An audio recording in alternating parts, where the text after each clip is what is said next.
2 hours, 48 minutes, 10 seconds was the time. I wanted to try to do it under 3 hours. That was my goal. I've been probably more active over the last 3 years or so to start getting ready for a triathlon that I wanted to do with my daughter.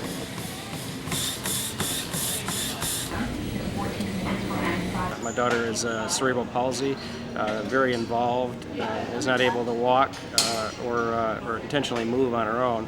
And if you know Judy, her energy is just crazy, and so before you know it, she was pulling me aside and setting up a plan for me to be, what I needed to do to help prepare myself for the triathlon.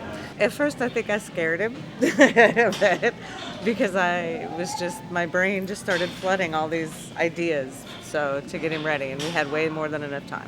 We set up a bike training program, and they're doing the running on the treadmill kind of thing. And the team here gave me some good exercises to do, and then they took me over to the pool and introduced me to Sandra. And Sandra was my swimming coach, and for about 4 months or 5 months, 3 days a week.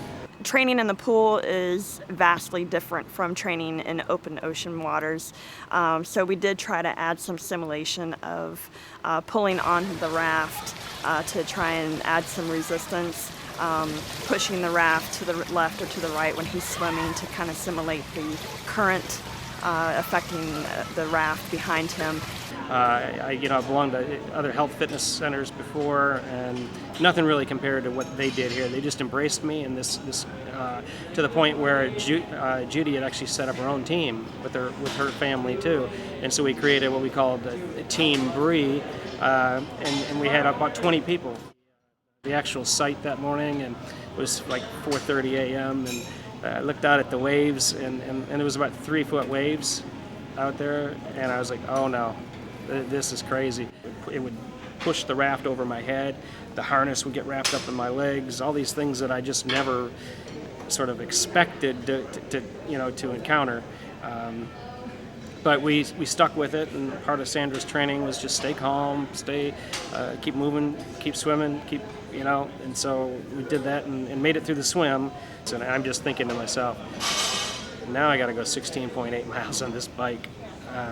So we carried her to the next event and got her into the bike. Even though I was totally exhausted when I got out of the water, on the bike I could take my own pace, and I averaged about 12.5 miles an hour on the which is what I was wanting to do. When I got to the end of the bike, I was pretty spent.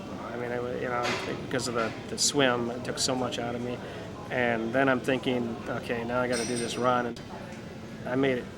That's all I can say was I made it. And really, it was reflecting back.